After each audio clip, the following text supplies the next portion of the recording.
Salut les mecs. Alors aujourd'hui on va parler de The Equalizer, enfin on va surtout et enfin compléter cette magnifique trilogie des films d'action power fantasy un peu honteux de ces dernières années, puisque j'ai en effet, comme vous le savez, mis des petites claques il y a pas très longtemps à la saga John Wick et à la saga Tekken sur la chaîne, oui, en effet, je n'ai pas froid aux yeux, je vis dangereusement, que voulez-vous. Et donc forcément aujourd'hui, on va s'attaquer au dernier boss de la morale simpliste en costard. On va désosser, on va tirer, on va cracher sur le justicier du dimanche qui lit des livres et qui t'explose la mâchoire entre deux breakfasts. Parce que là, il s'agira donc de Robert McCall, joué par l'impérial Denzel Washington. Sauf que malheureusement, derrière la caméra, on a Antoine Fuqua. Et bon, il est pas très impérial. C'est plutôt, voilà, le grand poète du manichéisme en 4K. C'est plutôt aussi le Michel-Ange du gentil américain contre le reste du monde. Surtout si le reste du monde, voilà, c'est des Russes ou des mafieux italiens. C'est pas comme si c'était des troupes qui étaient déjà périmées dans les années 50. Mais bon, écoutez, on va se calmer et on va détruire un peu tout ça, hein, si vous le voulez bien. Et avant de commencer, les gars, si vous voulez soutenir la chaîne et m'encourager, surtout que je poste tous les jours comme vous le savez, abonnez-vous, mettez la cloche, likez la vidéo, objectif 100K avant la fin de l'année, parce qu'on y est presque, je compte sur vous, il faut mettre la fameuse Daronne à l'abri, et le fameux Yaji Baby à l'abri. Alors sans plus attendre, c'est parti.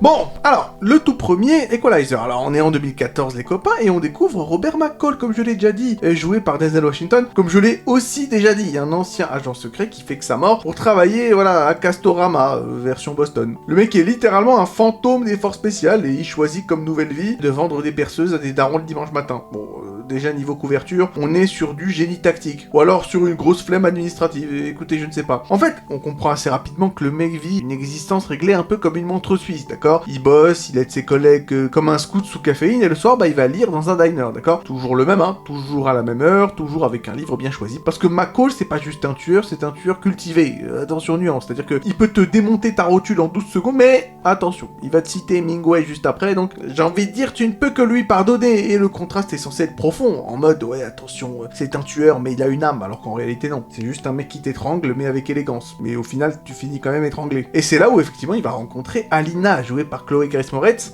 notre amie Hit Girl, hein, que malheureusement nous connaissons sur la chaîne, puisqu'il y a pas longtemps, j'ai aussi désossé la saga Kick-Ass. Enfin bref, en tout cas, c'est une jeune prostituée exploitée, attention, je vous le donne en mille, par la mafia russe. La mafia russe, sans déconner. En 2014, la mafia russe, vraiment, Antoine Fuqua, espèce de... Bref. Les insultes, ce sera pour plus tard. Je termine le synopsis. Dans ce genre de film, si t'as pas des Russes ou des mafieux italiens, voilà, c'est un peu comme une raclette sans fromage. Ça marche pas, parce que les Russes ici, c'est pas des humains, c'est des concepts, hein. Ils sont très méchants, ils sont très brutaux, ils parlent avec des accents qui sentent la vodka tiède et la menace gratuite. En fait, on a à deux doigts d'avoir un panneau vilain ici, juste au-dessus de leur tête, hein, voilà. C'est des gros méchants, il faut que vous le compreniez. Et en plus, au pire, si tu l'avais pas compris, il y a un moment donné où on voit effectivement le méchant, qui est donc forcément un Russe, en débardeur, et... Voilà, sait-on jamais, on a quand même mis pour la compréhension des spectateurs les plus limités intellectuellement, voilà, un marteau et une faucille sur son épaule. Sait-on jamais? Il faut vraiment que vous compreniez que c'est des méchants communistes, hein. Non mais, vraiment, pas besoin de réfléchir, on fait tout ça pour vous. C'est un truc de ouf. Et donc McCall, bien entendu, il va combattre les méchants russes pour sauver la gentille prostituée, d'accord, bon. C'est du classico-classique. Et c'est là où, forcément, on arrive à... Le fil rouge un peu de tous ces films dont je vous parle, hein, que ce soit Tekken, que ce soit John Wick, voilà. Et c'est quoi ce fil rouge? Le fil rouge, c'est la power fantasy. C'est la fantasy de puissance. C'est-à-dire que McCall, il ne doute jamais, il ne se trompe jamais, il ne paie jamais vraiment les conséquences de ses actes, parce que bon, il va tuer quand même pas mal de personnes. Je pense que vous l'aurez compris. C'est moins un personnage qu'une certitude ambulante vivante, d'accord? C'est une sorte de GPS humain. Le recalcul n'est jamais nécessaire, et la destination, c'est toujours la violence. Mais, attention, la violence propre, hein. C'est le gentil, eux, c'est les méchants. Il n'y a pas un moment donné où le film va peut-être, comment dire, te poser des questions morales et te dire, ouais, est-ce que McCall a raison? Non, il est gentil, les autres sont des méchants. Ça s'arrête là. Et c'est un peu con, parce que moi, ce que je vois quand je regarde ce film de merde, d'accord? C'est un mec qui démonte des gens avec une précision chirurgicale et une absence totale d'émotion. Est-ce que c'est un sauveur ou est-ce que c'est un Excel humain de la violence? Le mec, il optimise, il calcule et l'exécute. Mais le film insiste vraiment lourdement pour te faire croire que c'est noble, d'accord? C'est le fameux message, pas Papa c'est mieux que toi, hein. Bon, on en reparlera avec Taken, d'accord? Sauf que voilà, c'est Papa c'est mieux que toi, version coup de marteau dans la gorge. Donc la nuance est tout de même présente. Et derrière tout ça, tu as Antoine Fuqua, l'un de mes réalisateurs préférés. Évidemment, c'est faux. Quoique, on pourrait en douter. L'un de mes films préférés, c'est Training Day. Écoutez, c'est pour moi un miracle. Ce film est un miracle. Je ne sais pas d'où Antoine Fuqua l'a sorti. De toutes les manières, je sortirai une vidéo, ou alors je l'ai déjà sorti. Bref, une vidéo où je parlerai de mes œuvres préférées, créées par des auteurs, des écrivains, des réalisateurs, ou peu importe, que je méprise au plus haut point. Et évidemment, Training Day sera dans la liste. Il ne peut pas en être autrement, d'accord? D'où il a sorti ça, je ne sais pas. En tout cas, tous ses autres films sont éclatés au sol. Celui-là, le premier. Et le pire, c'est que le film s'écoute parler. Beaucoup trop parler. C'est-à-dire qu'il te balance des références littéraires, des silences lourds, des regards intenses, pour au final te raconter une histoire, des gentils contre les méchants. Une intrigue que t'as déjà vue 1000 fois. Voilà, c'est la vengeance. Le gentil qui va se venger contre les méchants. Mais bon, on te met un petit vernis intellectuel posé dessus, voilà, un peu comme un sticker sur une poubelle, mais à la fin, ça reste une poubelle, d'accord? Et de toutes les manières, dans ce film, la logique a pris ses vacances, c'est pas qu'un peu. C'est même pas qu'elle a pris ses vacances. En fait, elle s'est taillée, quoi. Elle s'est taillée. Tu vois McCall, durant tout le film, tuer des mecs à la chaîne, mais il y a aucune conséquence réelle. La mafia russe, censée être quand même une organisation massive, elle envoie 3 types et un manager stressé. On dirait une PME du crime avec un budget RH limité. Je veux dire, à aucun moment tu sens une vraie menace sur l'ami McCall. Juste une succession de figurants qui viennent se faire découper comme dans une démo de jeu vidéo. Et donc voilà, c'est le film, c'est Equalizer 1. C'est un héros invincible, des méchants caricaturaux, une morale simpliste et une mise en scène qui se prend pour du Shakespeare sous stéroïdes. On est à mi-chemin entre le sermon et la boucherie. Avec l'ami Fuqua quand même qui te regarde droit dans les yeux en te disant mais non mais regarde c'est profond, hein, c'est profond. Et oui c'est profond effectivement. Bon bref, les insultes seront pour plus tard. Je les garde bien dans le show, ne vous inquiétez pas. Et le pire c'est que en plus franchement, on part pas forcément de très très haut. Je veux dire à la base Equalizer c'est une série d'accord, sortie dans les années 80 là, le médiateur ou je sais pas quoi, et c'était bien éclaté déjà à l'époque. Après vous me direz bon c'était dans les années 80, c'était extrêmement kitsch. Donc tu te dis bon on part d'en dessous du niveau de la mer, on va forcément remonter. Non non non, Fuqua en fait il s'est trompé de direction. Là maintenant on creuse même pas vers le noyau de la planète Terre. On a dépassé le noyau de la planète Terre. On se dirige vers d'autres planètes. C'est un truc de fou. Qu'est-ce que c'est éclaté au sol? J'y arrive pas à y croire. J'arrive pas à y croire à quel point c'est éclaté. Denzel, c'est un excellent acteur, l'un de mes acteurs préférés. Mais pourquoi il se retrouve dans ce type de pantalonnade? Vraiment, ça se pose des questions, quoi. Bref, écoutez, je suis vraiment abasourdi par la connerie congénitale de ce film, quoi. C'est vraiment un truc de fou. Vous savez, entre la saga John Wick, la saga Taken et la saga Equalizer, pour moi, la pire, c'est Equalizer. Mais genre de très loin, mais vraiment, quoi. Et pourtant, Taken, c'est vraiment pas fou non plus, de toute la manière. Bon, vous le savez bien, mais là, autant, bon, John Wick, c'est 2 sur 10, Taken, c'est 0 sur 10, mais Equalizer, c'est moins 100 milliards sur 10. Et le pire, c'est qu'on n'est pas au pire du pire. Parce que après Equalizer 1, il y a Equalizer 2, les mecs. On en a pas fini. Bon, alors, Equalizer 2, sorti en 2018. Donc, on retrouve Robert McCall. Malheureusement, le mec a quitté les perceuses pour devenir chauffeur VTC. Bon, l'évolution est logique, hein. Après avoir réparé des étagères, il répare la société. D'accord. Il conduit des gens, il écoute leurs problèmes et accessoirement, il règle des injustices. Hein. Comme d'autres vont régler leur rétro mal positionné. Bon, est-ce que c'est un homme ou est-ce que c'est un service public clandestin, je ne sais pas. Mais vraiment, le mec, c'est un ange gardien en freelance. Non mais je ne plaisante pas. C'est-à-dire que tu peux monter dans sa voiture, alors soit tu arrives à destination, soit tu ressors avec une vie réparée. Que tu sois une ado en galère, une mère désespérée, un survivant de l'Holocauste, t'inquiète, il va gérer, il va tout gérer. Parce que pourquoi pas? Tant qu'on y est, autant faire un épisode, entre guillemets, antiquité et émotion. Le gars, il répare tout. Et le problème, c'est que le film s'éparpille un peu comme un tiroir à chaussettes en plein déménagement. Ça enchaîne les mini-histoires, les sous-intrigues, les bonnes actions, les petits sauvetages. Sauf que moi, ça m'a donné l'impression de regarder une compilation YouTube intitulée McCall being badass for 1 hour. Ou encore mieux, McCall being wholesome for 1 hour, quoi. Il est gentil, il est trop sympathique pendant 1 heure, quoi. Et pendant ce temps, la vraie intrigue, celle avec la vengeance pour la mort de Susan Plummer, elle arrive en retard, comme un invité qu'on n'attendait plus. Et là encore, Antoine Fuqua revient avec sa subtilité de tractopelle. Tout est lourd, tout est très lourd. Y a pas trop d'humour, hein, y a pas de clin d'œil non plus, hein. De toutes les manières, c'est un film de Fuqua, c'est un mec qui se prend très très au sérieux, parce que le film est persuadé d'être profond, hein, alors qu'il est juste rigide. Enfin, c'est le genre de film qui te regarde un peu comme un prof sévère pendant qu'il t'explique une morale que t'as déjà comprise en CM1. Oui, être méchant, c'est pas gentil. Ça, je l'ai compris, Fuqua. Hein. Je l'ai compris, y a pas de problème. J'ai saisi l'idée, il n'y a pas de problème. Voilà, calme-toi, Fuqua. Calme-toi, Antoine. Et au-delà, bon, des problèmes qui étaient déjà effectivement présents dans le premier Equalizer, là, c'est pire parce que, comment dire, il n'y a pas de développement de personnage pour McCall. Il y a 0 évolution, c'est-à-dire que le mec, il traverse les situations comme un fantôme sur des rails. Il aide les gens, il corrige les méchants et il punit les très méchants, d'accord? Et toujours avec cette certitude absolue d'être du bon côté. Il n'y a pas de doute, il n'y a pas de remise en question, même pas une petite erreur pour faire semblant. Le gars, c'est une fonction mathématique. Tu lui donnes un problème et il te renvoie une correction violente si possible, d'accord? Il est parfait, il est perfect. Vous connaissez la pub, la Gillette, la perfection masculin, voilà, c'est lui. Il est perfect. Il n'y a pas besoin de développement de personnage. Il est magnifique, il est beau, moi.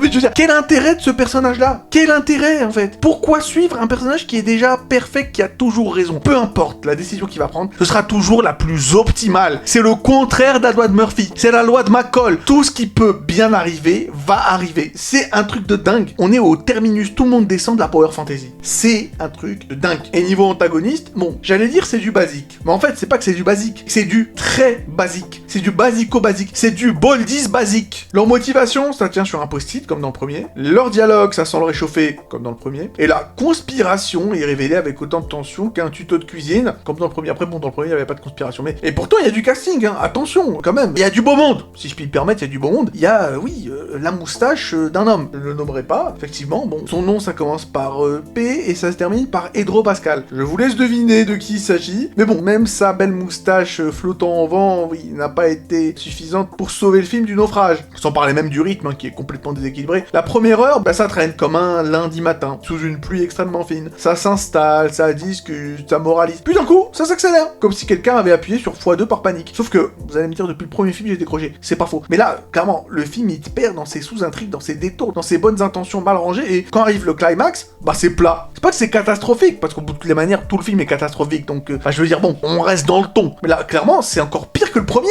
Alors que dans le premier, je veux dire, bon, cette espèce d'empoignade, là, au Castorama du coin, franchement, c'était ni fait ni à faire. Mais là, c'est pire encore. Il y a moins d'impact, moins de tension, et moins de sensations. En fait, il y a rien, quoi. C'est vraiment l'encéphalogramme plat.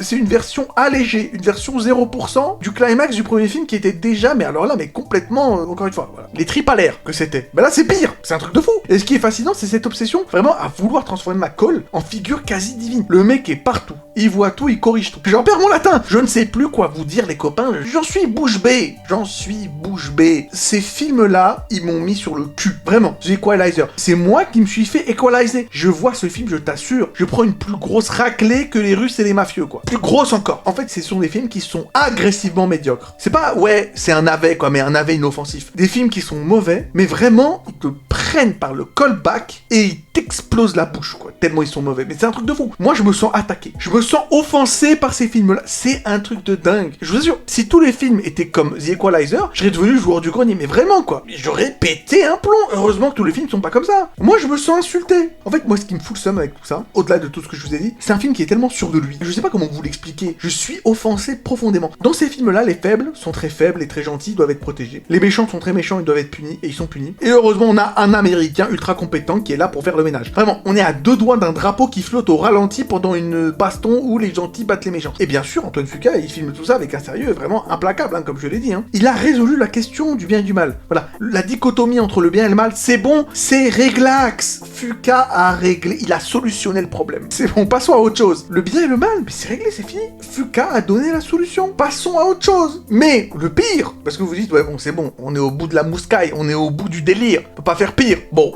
bah écoutez, The Equalizer 3. Malheureusement, c'est pas fini.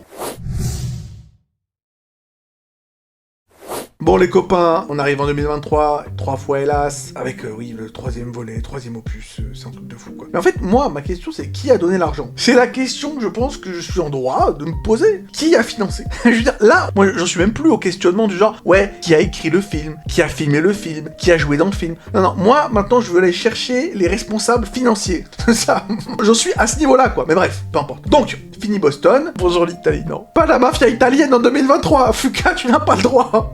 Tu n'as pas le droit. Et donc il s'est donné le droit. Antoine Fuqua s'est donné le droit. McCall débarque en Sicile. Il est blessé et il est récupéré et il se retrouve dans un petit village côtier qui sent la carte postale et le limoncello, d'accord? Et pendant un instant, tu te dis bon, peut-être qu'on va enfin avoir un truc différent. Peut-être que Antoine Fuqua va lever le pied sur la propagande bourrine et tenter un truc plus humain. Sauf que spoiler, non. Vous le saviez. Tout le monde le savait. Donc McCall découvre la vie locale, il s'attache aux habitants, il mange, il boit, il sourit. Il est très très sympathique. Sauf qu'en fait, le problème de ce film, au-delà du fait qu'il soit éclaté au sol, bon, à la limite, ça, bon, je vais pas vous le dire, ça tombe sous le sens. Mais on se fait un peu chier. Autant, dans les deux premiers, c'était agressif dans la déjection cinématographique que c'était et que ça représentait. Là, c'est toujours de la merde, mais vraiment, tu te fais chier, quoi. Ça veut dire que durant tout le film, il se promène, il observe, il profite. Fuka a filmé les vacances de Denzel et puis il s'est dit, tu sais quoi, on va faire passer ça pour le 3e volet de ma saga de con. Vraiment, on dirait un retraité en voyage organisé. Sauf que dans sa valise, bon bah oui, il y a encore des réflexes de tueur professionnel parce que évidemment la mafia est là, la Camorra, dirigée par des méchants qui sont très méchants. Bon, dois-je même vous le dire. Ils sont tellement clichés d'ailleurs qu'on dirait des figurants recalés d'un épisode de série B, des Sopranos, même pas des Sopranos, des Sopranos quoi.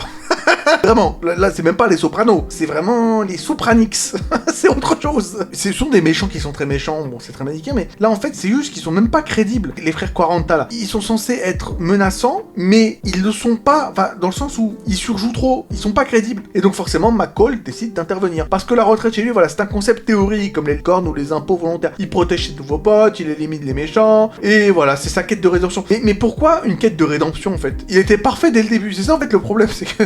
Rédemption de quoi? Mais il était perfect. Pour qu'il y ait une rédemption, il faut qu'on montre que c'était un mec peut-être, bon, avec quelques défauts avant. C'est un peu complexe. Encore une fois, ça veut le beurre et l'argent du beurre. Et au-delà de ça, comme je l'ai dit, le rythme, alors là, il est sur les rotules quand même. T'as de longues séquences où McCall vit sa meilleure vie italienne, hein. Genre carte postale, comme je l'ai dit, hein, sponsorisée par l'Office du Tourisme. Hein. Puis d'un coup, boum, une scène de violence bien gore. Et ça alterne comme ça, sans vraie montée, sans vraie tension. On dirait 2 films collés ensemble avec du scotch. C'est-à-dire qu'il y a Vacances tranquilles à gauche et Massacre Express à droite. Et même la violence, franchement, elle est fatigante. C'est-à-dire qu'elle est brutale, mais vraiment pas très inventive. Avant, il y avait un côté mécanique qui pouvait être, bon, un peu fascinant. Bon, même si, voilà. Vous l'aurez compris, moi, j'ai pas forcément été convaincu, mais c'était précis. Il y avait un côté un peu, limite, autiste de la violence, d'accord? Sauf que là, c'est routinier. McCall, il fait le taf. Voilà, il y a pas de surprise, il y a pas de créativité. C'est juste une checklist, hein. Neutraliser, nettoyer, suivant, ok? C'est devenu une machine à laver humaine, c'est tout.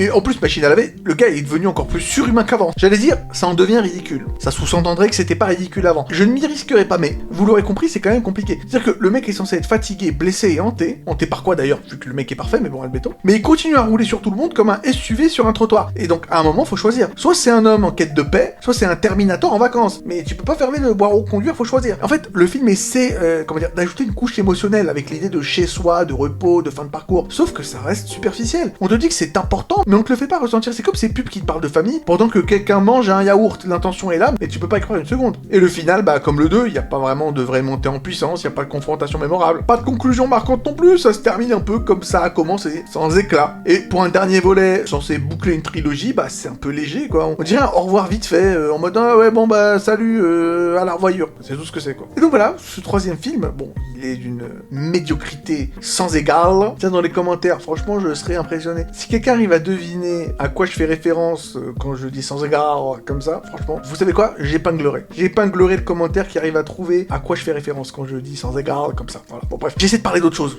Là, je pense que vous l'aurez compris, j'ai pas envie de parler des Equalizer. C'est éclaté au sol, putain. J'en peux plus. C'est derrière nerveux. Je suis fébrile. Je suis fébrile tellement c'est éclaté. Bref, la trilogie se termine comme elle a vécu, d'accord? Convaincue d'être profonde alors qu'elle tourne en rond dans ses propres certitudes. Et McCall, lui, bah, il peut enfin se reposer. Ce qui malheureusement sera pas mon cas parce que j'aimerais terminer la vidéo ici, mais faudrait quand même en effet mettre le dernier clou sur le cercueil de cette saga de con.